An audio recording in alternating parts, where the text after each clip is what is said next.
अस्सलामुअलैकुम व्यूअर्स, कैसे हैं आप। आज जी 10वां मुहर्रम है पाकिस्तान में और हमारे इधर मस्कत ओमान में तो माशाल्लाह से कल मुहर्रम गुजर चुका है। 10वां मुहर्रम आज 11वां है। तो मैंने सोचा कि आज पाकिस्तान में 10वां मुहर्रम है तो क्यों ना मैं भी आज जो है कुछ तकसीम कर दूं। तो मैंने जो है ये देखें मीठी साइयाँ जो है माशाल्लाह से बनाई हैं और इसके लिए जो है इसकी गार्निश के लिए जो है मैं ये देखें पिस्ते और बादाम जो है उसकी कटिंग कर रही हूँ। तो आप भी 10वें मुहर्रम के दिन जो है नहाएं धोएं, पाक साफ़ हों और अपने बच्चों को भी नहलाएं, आँखों में सुरमा लगाएं।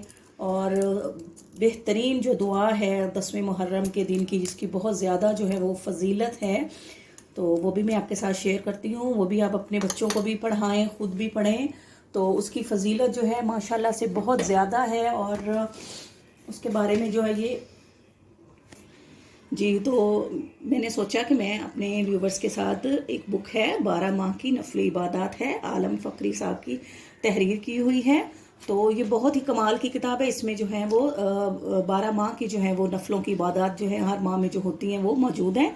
तो ये देखें इसमें जो है दुआए अशूरा जो है मौजूद है। 5 सूरतें में भी दुआए अशूरा मौजूद है, आप कहीं से भी पढ़ सकते हैं। तो देखें इसकी फजीलत कितनी है कि ये दुआ बहुत मुजर्रब है। हज़रत इमाम ज़ैनुल आबिदीन रज़ी अल्लाह तआला अन्हु से रवायत है कि जो शख्स अशूरा मुहर्रम को तलूए आफ्ताब से ग़ुरूब आफ्ताब तक इस दुआ को पढ़ ले या किसी से पढ़वा कर सुन ले तो इंशाअल्लाह ताला यकीनन साल भर तक इसकी ज़िंदगी का बीमा हो जाएगा, हरगिज़ मौत ना आएगी। और अगर मौत आनी ही है तो अजीब इत्तफ़ाक़ है कि पढ़ने की तौफ़ीक नहीं होगी। तो ये माशाल्लाह से दुआ है, ये आप ज़रूर पढ़िएगा 10वें मुहर्रम के दिन जो है मगरिब की नमाज से पहले। तो अल्लाह ताला आप सबको अपनी हिफ्ज़ अमान में रखे।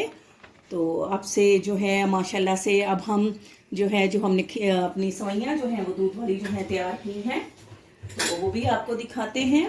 तो व्यूवर्स, अगर आप मेरे चैनल पे न्यू हैं तो प्लीज़ आप मेरे चैनल को जो है वो ज़रूर सब्सक्राइब करके मेरी वीडियोस को लाइक और शेयर जो है वो ज़रूर करें और अपने कमेंट्स में भी ज़रूर बताएं कि आपको जो है मेरी वीडियोस जो है वो और मेरे ब्लॉग्स जो है कुकिंग की वीडियोस और ब्लॉग्स जो हैं वो कैसे लगते हैं। तो इसको जो है हम निकाल लेते हैं और बिस्मिल्लाहिर्रहमानिर्रहीम करके। तो ये देखिए जी, अब हम अपनी सवैयाँ डालते हैं और अब ये ठंडी हो चुकी है। तो बिस्मिल्लाहिर्रहमानिर्रहीम पढ़ के सवैयाँ डालेंगे, इसको गार्निश करेंगे और ख़ुद भी खाएंगे और महल्ले में भी जो है हम इसको जो है वो तकसीम करेंगे। तो आपके कमेंट्स का इंतज़ार रहेगा और अपने कमेंट्स में ज़रूर बताइएगा कि आपको हमारा आज का जो है वो व्लॉग जो है वो कैसा लगा है। तो आपसे इजाज़त लेते हैं। फ़ी अमानुल्लाह।